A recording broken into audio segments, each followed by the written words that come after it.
सच्चिदानंद भगवान की परमानंद भगवान की राधा रानी सरकार की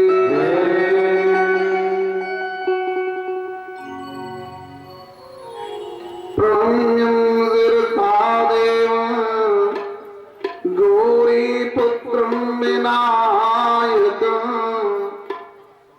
भक्तावासं स्मरे नित्यं आयुः कामार्थसिद्धिं।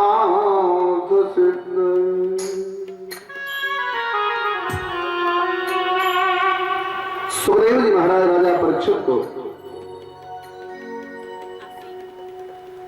तृतीय दिवस में लेकर प्रवेश करते हैं। कथा प्रारंभ हुई। सुखदेव जी महाराज राजा परीक्षित जैसे श्रोता पा करके मंगलाचरण करना ही भूल गए। भैया जब अच्छे श्रोता मिलते हैं ना तो वक्ता का उत्साह अपने आप बढ़ जाता है। अब श्रोता अगर मन मार के बैठा हो कि 5 बजे तक झेलना ही पड़ेगा,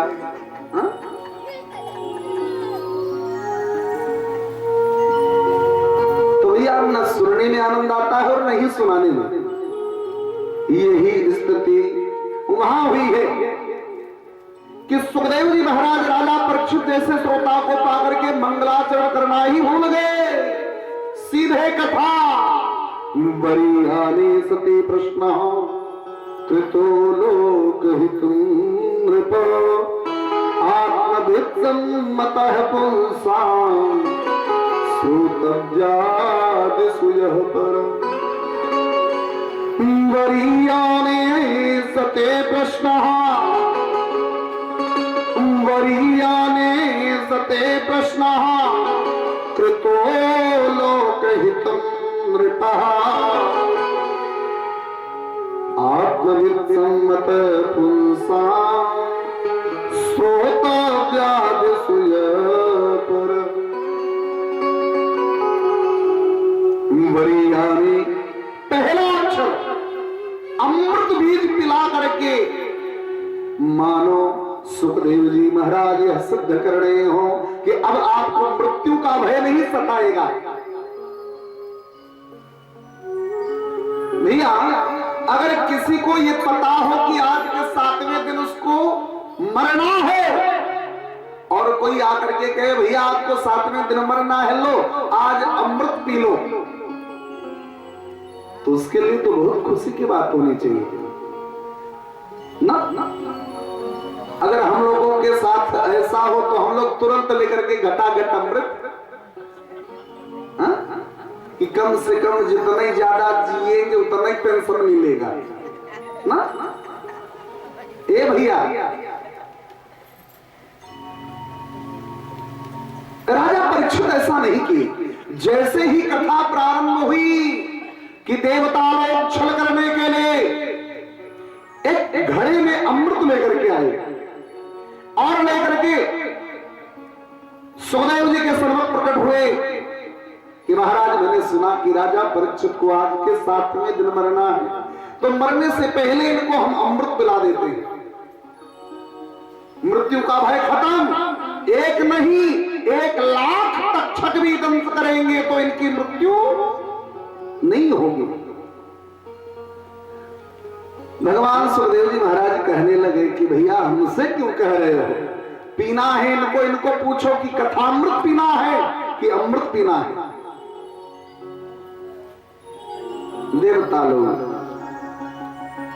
राजा परीक्षित को पूछते हैं कि महाराज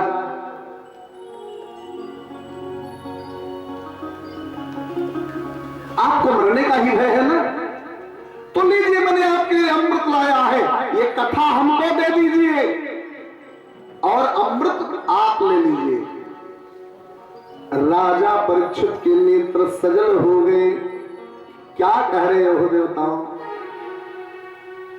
मैंने तो वैसे ही अपने जीवन का सारा पुण्य छीड़ कर लिया, मैंने तो वैसे ही सारे जीवन के पुण्य को बर्बाद कर दिया एक ब्राह्मण का अपमान करके।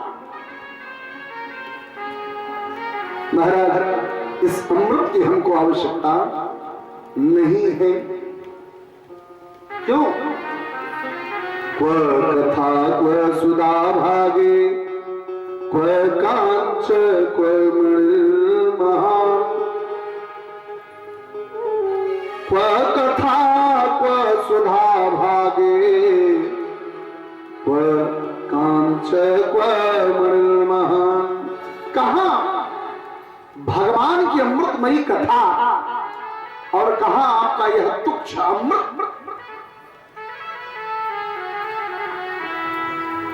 ये तो आप ऐसे कर रहे हो जैसे किसी बच्चे के हाथ से मणि लेनी हो तो उसको कांच का टुकड़ा पकड़ा दिया जाए। तो मैं बच्चा नहीं हूं, मुझको अच्छी तरह से मालूम है कि कथा क्या है और ये अमृत क्या है।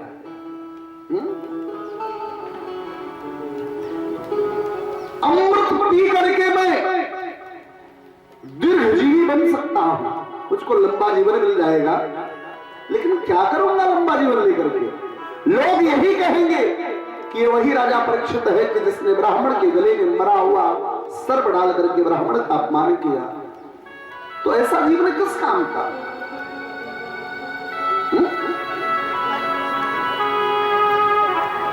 मुझको दीर्घजीवी नहीं बनना है, मुझको दिव्य जीवी बनना है। और कथा से हमारे जीवन में दिव्यता आती है। भगवान की कथा श्रवण करके जीवन दिव्यता को प्राप्त होती है। इसलिए मुझको दीर्घजीवी नहीं बनना है, दिव्य जीवी बनना है। हमारे जीवन में मधुरता हो, सरसता हो, प्रेम हो, भक्ति हो, स्वभाव।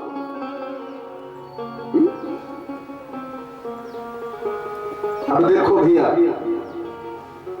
कभी कभी आप लोग देखते हो कि आपके बीच में ही कुछ ऐसे लोग होते हैं कि चटपट में चले जाते हैं, भरी युवानी में चले जाते हैं, अच्छे अच्छे लोग चले जाते हैं। तब आपके नेत्र सजल होते हैं कि अभी उनको जाना नहीं चाहिए था ना? उनके जीवन की पवित्रता, उनके सत्कर्म को याद करके हर लोग अपनी आंख को नम कर लेते हैं। लेकिन प्यारे, समाज में ऐसे भी लोग हैं कि जिनको लोग इंतजार कर रहे हैं कि कब ये मरेगा ना? ऐसे भी लोग हैं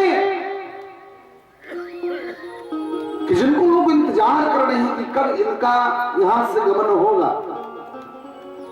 एक बार की बात बताएं, एक गांव में बाबा जी थे और बाबा जी बड़े खुरापाती थे, बूढ़े हो गए थे। पूरे गांव में एक दूसरे से लड़ा चुके हैं। सारे गांव वाले बहुत परेशान हैं कि अपनी खुरापात से बाज नहीं आ रहा है बुढ़ा, कब ये मरेगा। अगर दो लोगों को बात करते देख लेते थे तो पक्का है कि कल दोनों में लड़ाई होगी। ये गुण उनके भीतर था। अब स्वभाव है भैया, किसी किसी को इसी में आनंद आता है।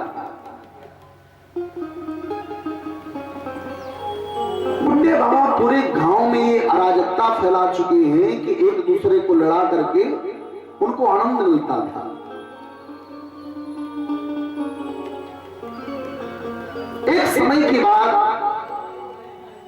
जब अंत समय आया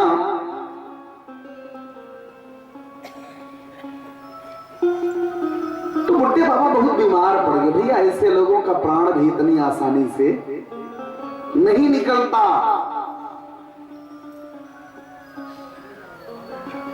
अंत समय में बहुत बीमार पड़ गए, बहुत परेशान हुए। तो सारे गांव वाले सोचे कि चलो अब जाने का समय आ गया है, 10-5 दिन का और मेहमान है।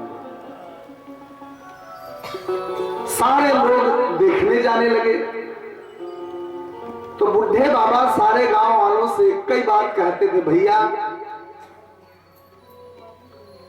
हम पूरी जिंदगी बहुत खुरापात किए हैं, बहुत लड़वाए लोगों को, ना जाने कितनों को हमने कोर्ट कचहरी का चक्कर लगवा दिया, लेकिन हमको अपने किए पर पश्चाताप है।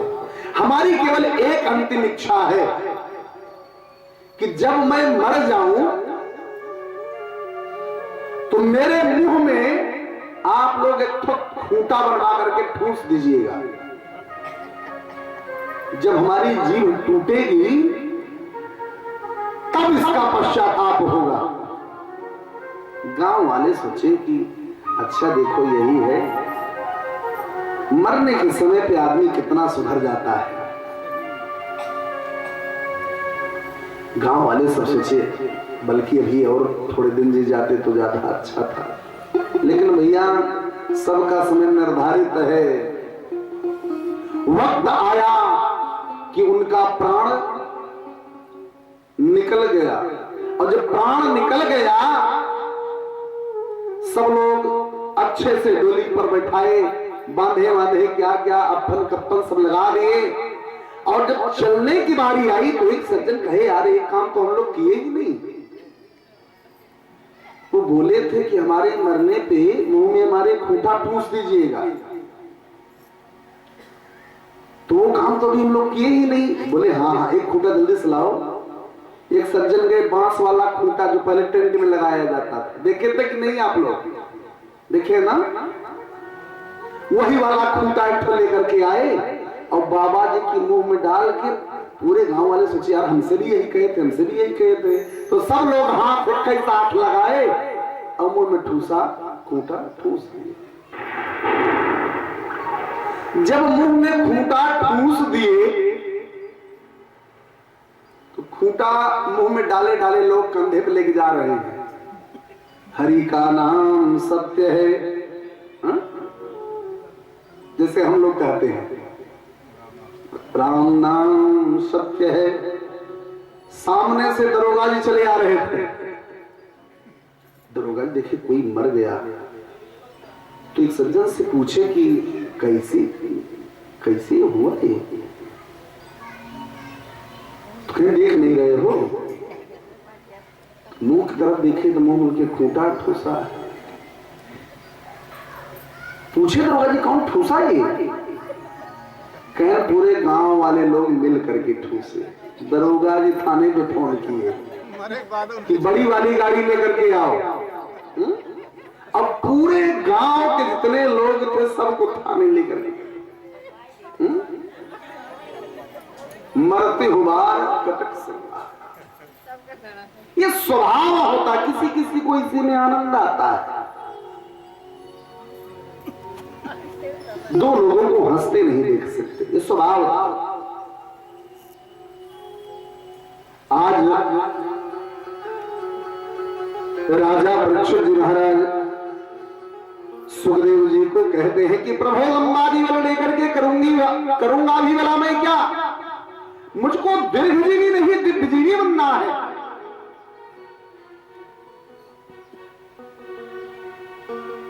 अमृत लेकर के आप चले जाओ।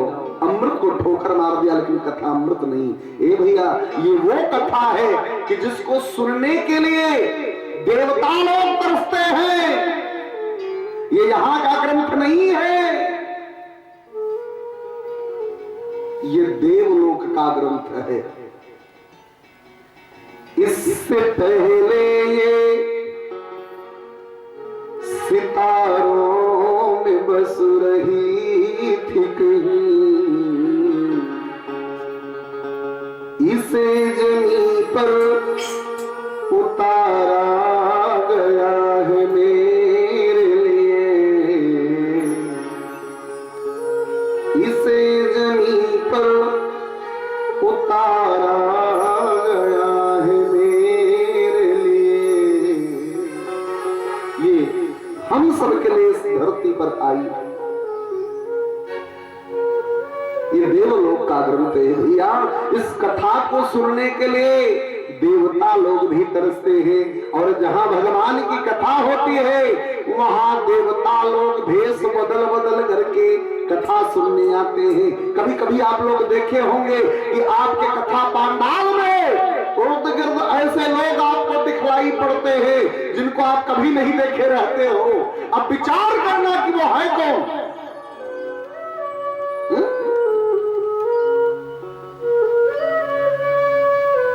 भैया देवता लोग भी कथा सुनने के रसिक होते हैं। खग पक्षी बनकर के भी विचरण करते हैं। न मानो सही किसी भी रूप में भेष को बदल करके आते हैं भगवान की कथा सुनने के लिए। और हम इंसान ऐसा अवसर भी अपने हाथ से खो देते हैं। सुखदेव जी महाराज राजा परीक्षित को कथाक्रम को लेकर के आगे बढ़ते हैं। भक्त विवर की कथा श्रवण करा करके सुखदेव जी महाराज राजा परीक्षित के मन को निर्मल कर रहे हैं। जन्माद्यश्यते मजादिदर्त शार्ते स्वविज्ञस्वरा तेन ब्रह्महिदामयादि कवये मोहयन्ति सूरयः तेजो वारिमृदायता विनिमयो यत्र त्रिशर्गोमिका धाम्ने तस्य गदानरस्तुगुहकम् सत्यं परं धीमहि। सत्य की उपासना करते हुए सुखदेव जी महाराज राजा परीक्षित को लेकर के सत्य स्वरूप की सत्य विस्तार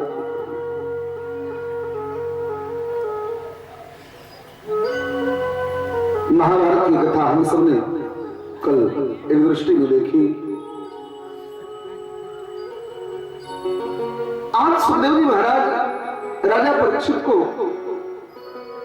इस बात का प्रमाण दे रहे हैं कि जिसको दुनिया ठुकरा देती है उसको भी प्रभु स्वीकार कर लेते हैं।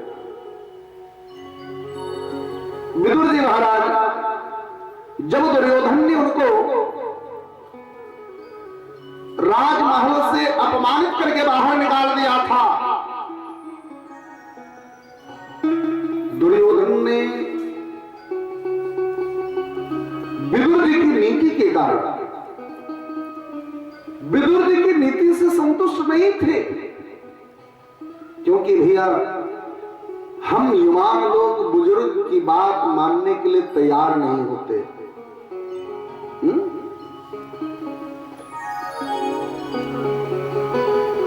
कभी कभी हम लोग अपने बच्चे को आग जल रही होती है, मना करते हैं कि बेटा इसके पास मत जाओ, लेकिन बच्चा जाने की जिद करता है।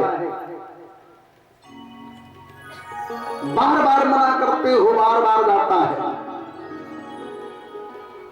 लेकिन यदि एक बार भी चूक हो जाती है, जब बच्चा जाता है आग को छूता है और जब जल जाता है तब उसको पता चलता था कि क्यों मुझको पहले मना किया गया।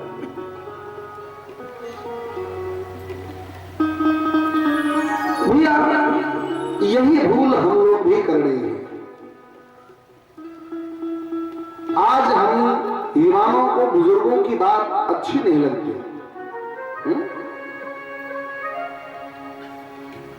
हम लोग कहते हैं आप क्या जानो,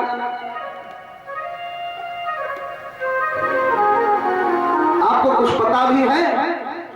ए भैया, जिस रास्ते पर आप आज आए हो उस रास्ते से ये गुजर चुके हैं, इतना तो अनुभव है ही है। लेकिन हम सब बुजुर्गों को बेवकूफ समझते हैं। हा? लेकिन एक दिन पता चलता है कि उनके अनुभव में और हमारे जोश में अंतर क्या है।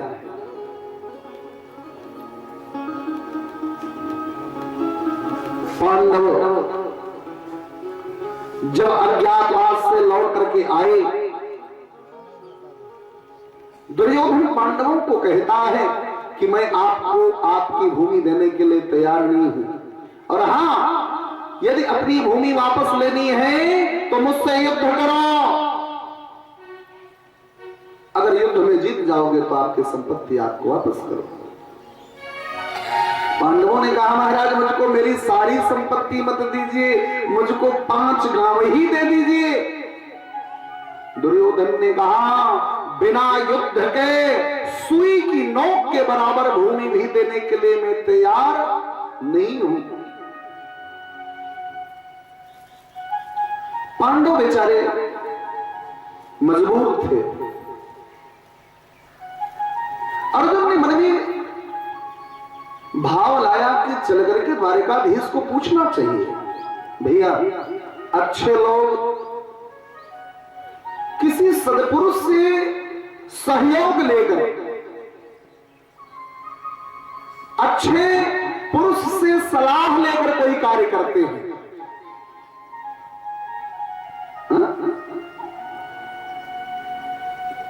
लेकिन बुरे लोग चटपट में काम कर देते हैं, अंजाम क्या होगा ये बाद में झेल लेते हैं। अर्जुन गए भगवान द्वारिकाधीश के पास, और द्वारिकाधीश भगवान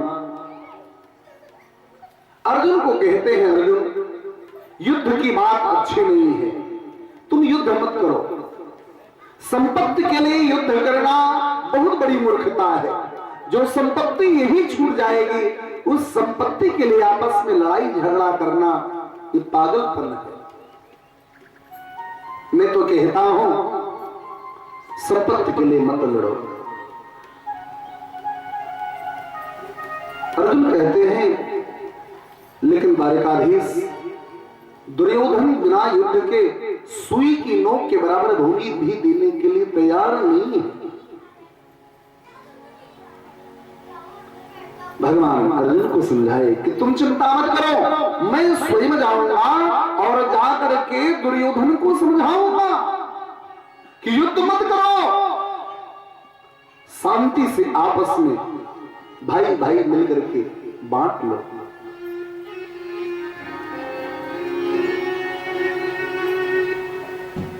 अर्जुन कहते हैं लेकिन वो मानने वाला नहीं है।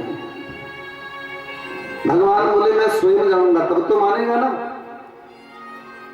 और अगर नहीं मानेगा तो मुझको मनाने भी बहुत अच्छी तरीके से आता है। वो जिम्मेदारी मेरी। संदेश आया दुर्योधन के पास, द्वारिकाधीश हस्तिनापुर को आ रहे हैं। सारे हस्तिनापुर को दुर्योधन ने सुंदर ढंग से सजा दिया कि द्वारिकाधीश हमारी नगरी हस्तिनापुर को आ रहे हैं। इधर विदुर और सुलभा को भी समाचार मिला कि मेरे प्रभु हस्तिनापुर में आएंगे, लेकिन दुर्भाग्य मेरा कि मुझको दर्शन नहीं मिलेगा, क्योंकि भगवान दुर्योधन के घर आ रहे हैं और दुर्योधन के घर से मुझको अपमानित करके निकाला गया है। जहां एक बार अपना अपमान हो जाए वहां कभी दोबारा नहीं जाना चाहिए।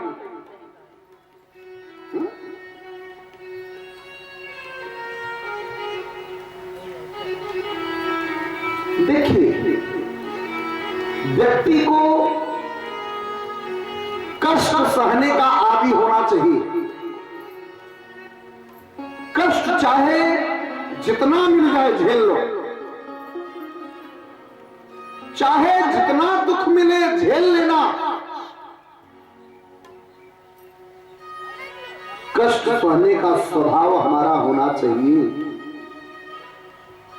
लेकिन अपमान सहने का नहीं।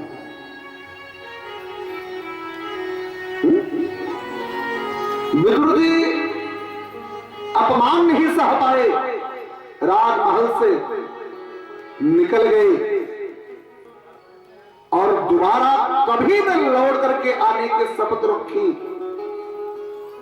आज विदुर जी को यही चिंता है कि अगर मैं राजमहल में जाने के लायक होता तो मुझको भी दर्शन मिलता।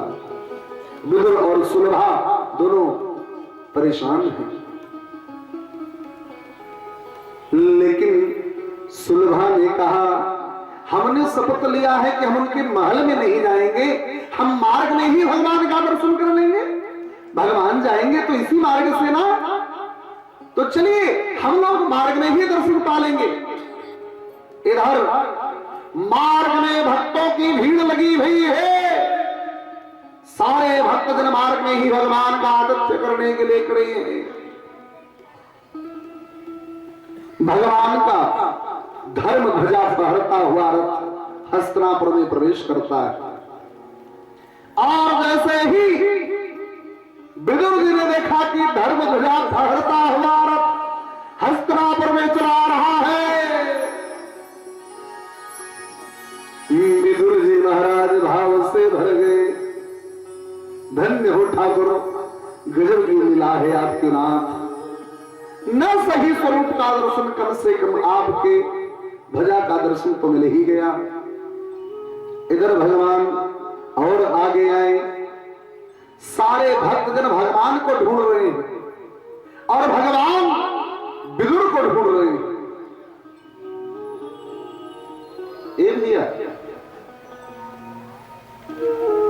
भगवान अमीरी गरीबी नहीं देखते, जाति पाति नहीं देखते,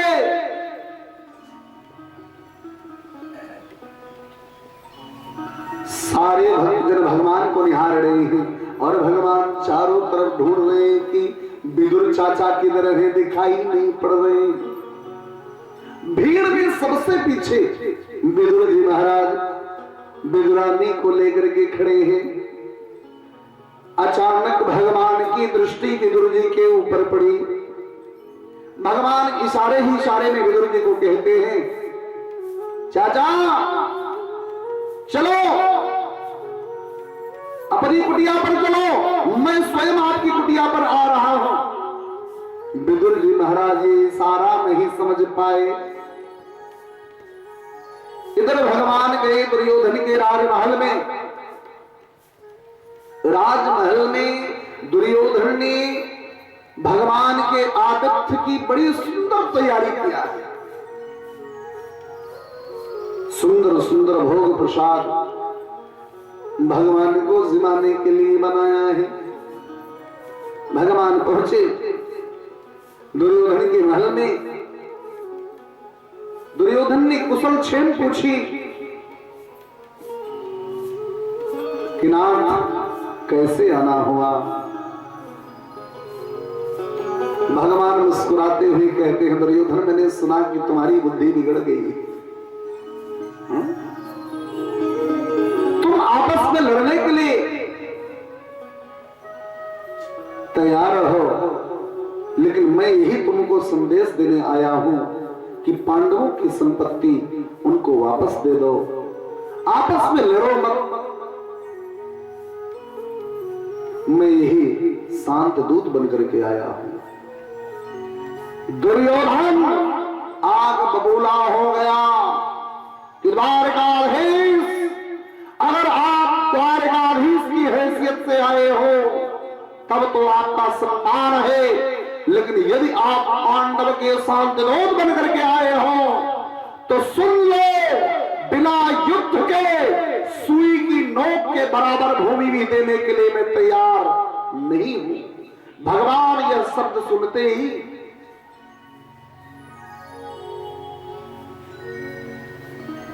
उत्तेजित हो गए। मूर्ख दुर्योधन, तू क्या बक रहा है, तुझको पता है तू किस युद्ध की बात कर रहा है? अभी तूने केवल युद्ध का नाम सुना है, युद्ध देखा नहीं। लेकिन हां, यदि तेरी यही इच्छा है तो अब तू सुन ले कि अब युद्ध ही होगा, तेरी मनोरथ अवश्य पूर्ण होगी।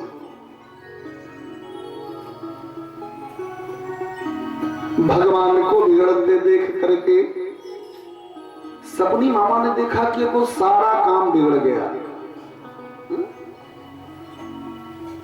सपनी मामा धीरे से आए और भांजे के कान में जाकर एक मंत्र दिए कि भांजे तुमने तो चाल उल्टी चल दी, सारा काम बिगाड़ दिया। पहले सीधे यही बात करने की क्या जरूरत थी? अरे पहले इनको कुछ खिलाए पिलाए होते तो अपने आप तुम्हारी बात मान लेते। क्यों ऐसा कहा? क्योंकि सपनी को पता है कि मेरा भांजा है पापी, और पापी का जो अन्न खाता है उसके मन में भी पाप भर जाता है। और अगर आज भगवान भी खा लेते तो हो सकता था कि दुर्योधन की बात मान ले। पहले इनको कुछ खिलाओ पिलाओ, अपने आप पे आपकी बात मान लेंगे। दुर्योधन ने कहा केशव ठीक है, जो कुछ होगा आगे होगा, आप इतनी दूर से चल करके आए हो, पहले कुछ आप खाओ पियो, फिर हम लोग चर्चा करेंगे। भगवान दुर्योधन को मना कर देते हैं, दुर्योधन मैं कुछ खाने पीने नहीं आया हूं यहां।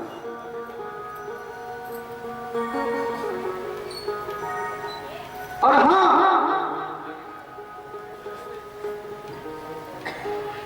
मैं तुम्हारे 56 प्रकार के व्यंजन का तिरस्कार करता हूं, मुझको नहीं पाना है। सारे सभा में बैठे लोग स्तब्ध रह गए कि एक पल में भगवान ने दुर्योधन को अपमानित कर दिया। जिस आतिथ्य की तैयारी पे दुर्योधन को अभिमान था कि मैंने बड़ी सुंदर तैयारी करी है, भगवान ने एक ही पल में ठोकर मार दिया। नहीं चाहिए। उसी सभा में द्रोणाचार्य जी, कृपाचार्य जी सबके सब बैठे हैं। सबने कहा नाथ आप यहां नहीं पाओगे, चलो हमारे घर पालो। भगवान कहे कि हम किसी के घर नहीं खाएंगे, क्योंकि जितने लोग यहां बैठे हो सबके सब पापी हो। ये भैया कुछ ऐसे स्थान होते हैं वहां पर नहीं खाना चाहिए। पहले खान पान का बड़ा परहेज था। पहले जब लोग कहीं खाने लगते थे तो विचार करते थे। ये शास्त्र का नियम है कि जब आप कहीं भी कुछ भी खाने चलो तो अपने आप से 3 प्रश्न करो, और अगर उत्तर सटीक मिले तो भोजन करना, अन्यथा छोड़कर चले आना। पहला प्रश्न करो कि कहां खा रहे हो।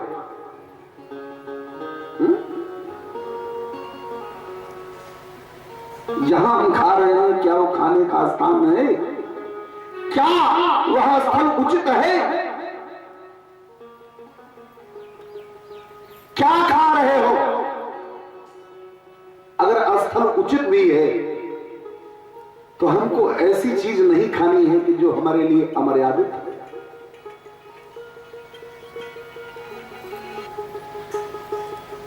तीसरा प्रश्न करो क्यों खा रहे हो। आजकल हम लोग कहते हैं परान्नं दुर्लभो याति शरीरम च पुनः पुनः।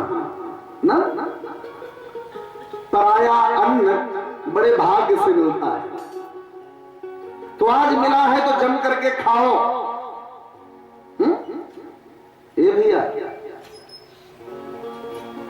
पराया अन्न अनायास ही अगर आपके शरीर में जाता है तो आपकी ऊर्जा को नष्ट करता है, आपकी साधना को नष्ट करता है, आपकी बुद्धि बिगड़ती है। और वैसे भी शास्त्र कहते हैं किसी पापी के घर, किसी बेईमान के घर, किसी सूदखोर के घर, किसी व्यभिचारी के घर, किसी अत्याचारी के घर भोजन कभी नहीं करना चाहिए।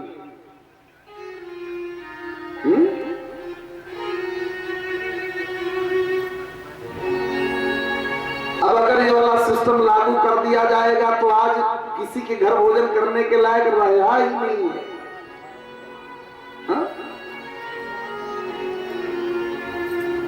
लेकिन भैया ये विचार करना चाहिए, जैसा खाओगे अन्न वैसा बनेगा मन।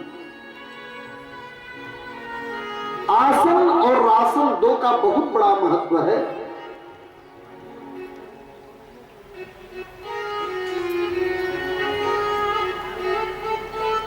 जैसे आसन में हम बैठते हैं, देखिए अष्टांग योग का वर्णन सुखदेव जी महाराज ने राजा परीक्षित को सबसे पहले बताया। जितासन जित श्वासो जित संगो जितेंद्रिय। अब हम लोग कथा में भी आते हैं तो कैसे बैठते हैं? आधा रामदेव बाबा भी अगर आ जाए तो शर्म खा के चले जाएंगे। ऐसा ऐसा आसन लोग कथा में, ये शोक का आसन है भैया।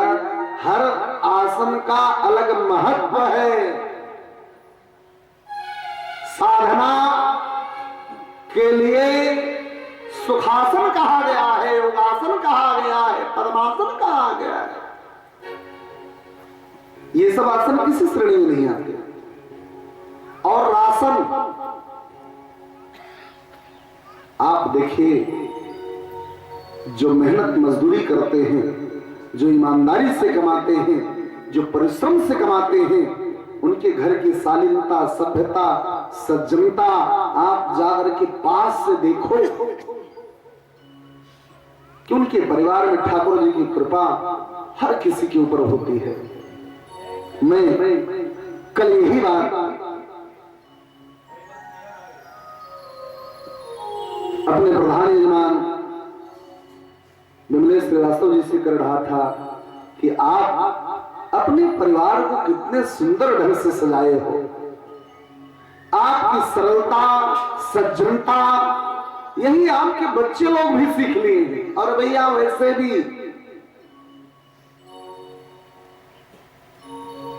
आम के पेड़ में आम ही फलता है। अब अगर कहीं चाहे कि हमारे भी पेड़ में आम फल जाए तो संभव है? नहीं संभव है भैया। वृक्ष को शीतल जल से सींचा गया है या गर्म जल से, ये तो वृक्ष को देख करके बताया जा सकता है।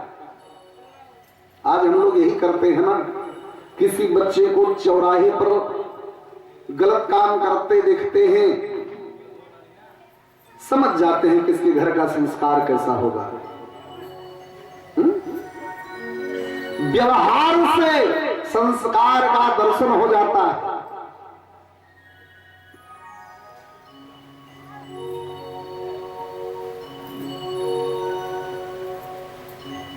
राजा दुर्योधन भगवान को बहुत चाहा कि हमारे आतिथ्य को स्वीकार करे, लेकिन भगवान तैयार नहीं हुए। तो सबने पूछा कि फिर आप हस्तिनापुर में बिना कुछ खाए रात बताओगे क्या? भगवान हंस करके बोले कि मैं बिना खाए कभी रहता ही नहीं। खाऊंगा, लेकिन उसके घर खाऊंगा जो इस समय दुर्योधन का अन्न नहीं खा रहा होगा, और बाकी जितने यहां पर बैठे हो सब के सब पापी हो। भगवान इशारा किए कि हम कहां खाने जाएंगे? विदुर के यहां। लेकिन सब समझ नहीं पाए। इधर विदुर और विदुरानी दोनों बड़े भाव से भगवान का सुमिरन कर रही है कि आज ठाकुर मेरे हस्तिनापुर में आए हैं, भगवान आज मेरी नगरी में आए हैं, तो आज रात भर हम सोएंगे नहीं, आज भगवान का भजन ही होगा। भैया जो भगवान के भक्त होते हैं ना, एक बार जब प्रभु से लगन लग जाती है तो दुनिया की कोई माया, ये निद्रा भी दूर चली जाती है। जैसे मैं आज रात में देखा कि पूरे घर के लोग रात्र में 3 ही 4 बजे उठ करके सवेरे से ही लग गए हैं। ये अनुराग है। और जब ऐसा भाव बनने लगे तो समझ लेना कि अब हम प्रभु के सन्निकट आने वाले हैं। यही स्थिति विदुर और सुलभा की है कि आज ठाकुर मेरी नगरी में आए हैं तो हम सोएंगे नहीं, आज भजन चलेगा, पूरी रात चलेगा। विदुर और सुलभा दोनों बैठकर भगवान का संकीर्तन कर रहे हैं। इधर भगवान विदुर की कुटिया पर आकर के खड़े हैं, दरवाजे को खटखटाए, अरे विदुर चाचा दरवाजा खोलो। विदुर चाचा तो संकीर्तन करने में मस्त हैं। भजनानंदी लोग जब भजन करने लगते हैं तो उनको किसी बात की कोई सुध बुध नहीं रहती। दुनिया चाहे जो करे, वो अपने भजन में तल्लीन। भगवान द्वार पर खड़े खड़े हैरान हो गए कि कब से मैं चिल्ला रहा हूं, दरवाजा खुल नहीं रहा है। विदुर जिसके संकीर्तन में लगे हैं वो स्वयं आकर के द्वार पर खड़े, लेकिन सुध बुध नहीं है। भगवान सोचे कि ऐसे खड़े खड़े तो पूरी रात बीत जाएगी, हो सकता है सुने ही ना। तो एक बार जोर से आवाज दिए, करे विदुर चाचा दरवाजा खोलो। तब विदुर जी के कान तक स्वर गया कि इस अभागे विदुर को इस हस्तिनापुर में चाचा कहने वाला कौन है? शायद आ गए मेरे गोविंद मेरे भी कुटिया पर।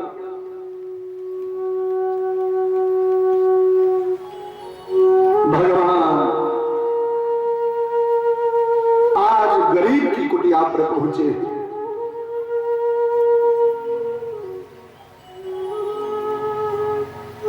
विदुर जी महाराज उठ करके दरवाजे को खोलने के लिए गए और जैसे ही दरवाजा खोलते हैं देखते हैं कि चतुर्भुज स्वरूप में नारायण समक्ष खड़े हैं। विदुर और विदुरानी दोनों देख करके भाव में भर गई कि मेरे सरकार मेरी कुटिया के द्वार पर आए।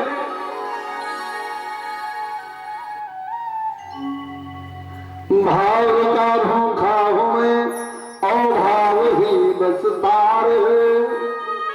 भाव से मुझको भजे जाओ भव से बेड़ा पार।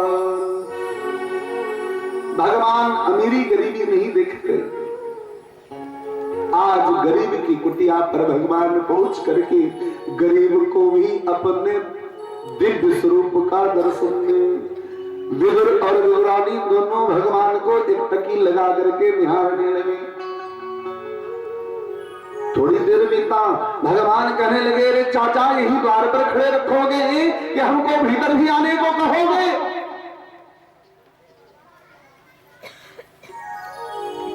विदुर जी शर्म करने लगे कि कहां स्वर्ण महल में रहने वाले मेरे प्रभु इस गरीब की झोपड़ी में आज कैसे आए? भगवान अपने आप कुटिया के भीतर चले गए। थोड़ी देर खड़े रहे और फिर कहने लगे कि चाचा कुछ आसन आसन है? तो इस कुटिया में कौन सा आसन होगा? कोने में एक दर्भ का आसन, कुश का आसन पड़ा हुआ है। वही आसन भगवान अपने हाथ से लेकर के बिछाए और बिछा करके बैठ गए। विदुर और सुलभा दोनों मानो पाषाण हो गई हो कि दुनिया के मालिक आज इस गरीब की झोपड़ी में अपने हाथ से कुश का आसन लेकर बिछा करके बैठ गए। भगवान कहने लगे, चाची बड़ी देर से आया हूं, मुझको बड़ी जोर से भूख लगी है, आज कुछ खाने को दो। भैया 12 वर्ष बीत गया है। 12 वर्ष से विदुर जी महाराज अन्न का एक टुकड़ा भी अपने भीतर नहीं लिए। 12 वर्ष से निराहार साग पत्तों को खा करके अपना पेट भर रहे हैं। आज ऐसे गरीब से भैया, भगवान जब मांगते हैं तो किसी सेठ साहूकार से नहीं मांगते। जब भगवान मांगे हैं तो किसी गरीब से मांगे हैं, क्योंकि सेठ साहूकार तो अपनी अकड़ में घूमते हैं।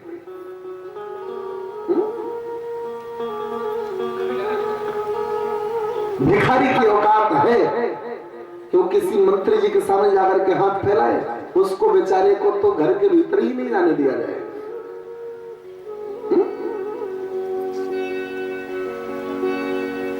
आज भगवान विदुर जी को कहते हैं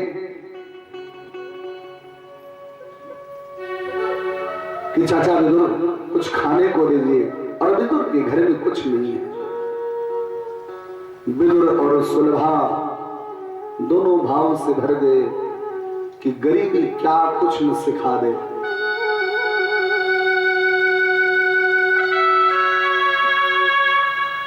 विदुर जी महाराज विदुरानी को कहते हैं कि आज मेरे मालिक मेरी कुटिया में आए हैं और ये अभागा कुछ सेवा करने लायक भी नहीं है।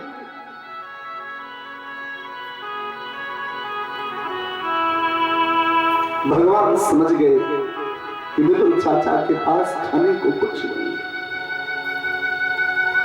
तब तक भगवान स्वयं खड़े हुए और जाकर देखते हैं कुटिया के कोने में एक मिट्टी का बर्तन है जिसमें 7 पत्तों को उबाल करके खाते थे। उस बर्तन को उठाए तो देखे कि सारा साग खत्म हो चुका है, थोड़ा सा जूठन बचा था। उस जूठन को भगवान अपने होठ से लगाए, बिल्कुल नीरस, कोई स्वाद नहीं। भगवान समझ गए कि मेरे भक्त विदुर ने इस विधि से मेरी उपासना करी है।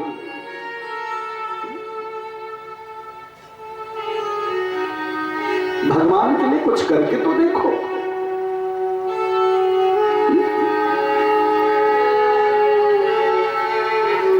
भगवान समझ गए कि विदुर के पास कुछ नहीं है।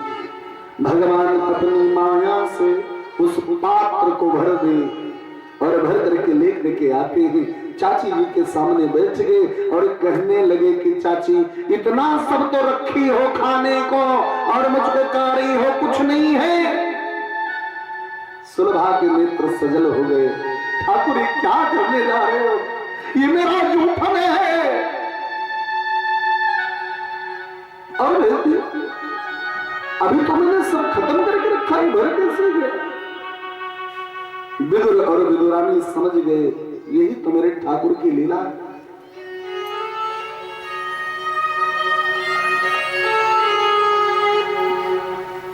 भगवान विदुर और सुलभा के सामने बैठकर बड़े प्रेम से साग को निकाल करके खाने लगे। बड़े प्रेम से साग खा रहे हैं। ये भैया ये भाव है। आज हम लोग भगवान के मंदिर में जाते हैं भोग चढ़ाने तो अकड़ के साथ जाते हैं। हा? अगर लोग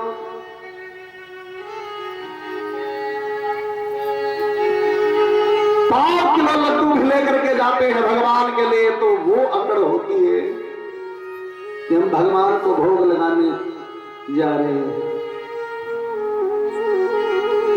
कैसा पागलपन हो गया समाज को,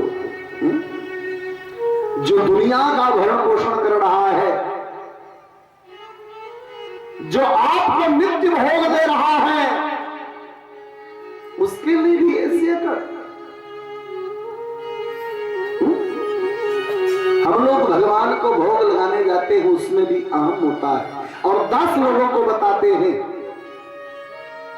कल हम गए थे मंदिर में, हनुमान जी को मैंने 5 किलो लड्डू चढ़ाया। पगले कभी सोचा आपने उस 5 किलो लड्डू भर की भी मेरी औकात नहीं है। कहां से आया लड्डू, किसने बनाया उस लड्डू को?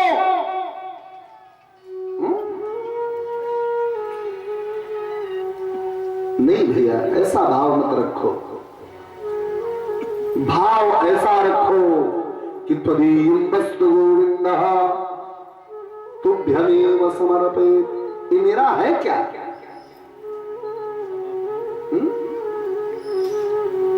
तेरा तुझको अर्पण क्या लागे मेरा। हे सरकार, मेरा इस दुनिया में कुछ नहीं है, जो कुछ भी है ये सब आपका है और आपका ही वस्तु आपको समर्पित करने में अभिमान कैसा है?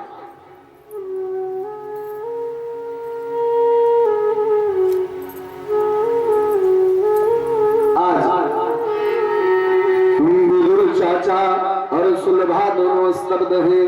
भगवान जूठे साग को खाने लगे और साग खा खा करके प्रशंसा करने लगे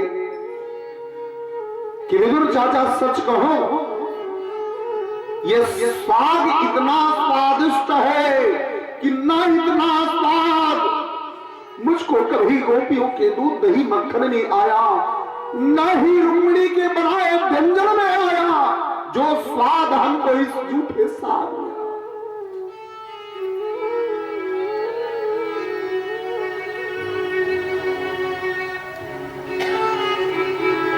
ये भगवान की महिमा है। भगवान अपने भक्तों को कभी भी कष्ट में नहीं देते। भगवान बड़े भाव से विदुर चाचा को प्रसन्न किए कि उनके जूठन को खा करके कि आप अपने आप को घृत मत समझो,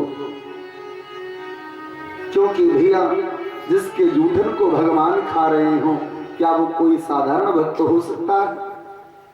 भगवान विदुर चाचा और सुलभा को अपने दिव्य स्वरूप का दर्शन देते हैं। भगवान विदुर चाचा को प्रश्न करते हैं कि चाचा अगर आपकी इच्छा है तो कुछ मांग लो। विदुर जी ने कहा, नाथ आपको पा जाने के बाद किस चीज की कमी रह जाती है? आज लोग मंदिर में जाते हैं तो भगवान से दुनिया की चीज मांगते हैं, हमको धन दे दीजिए, संपत्ति दे दीजिए, मान दे दीजिए, प्रतिष्ठा दे दीजिए, जो सब यही नष्ट हो जाएगा।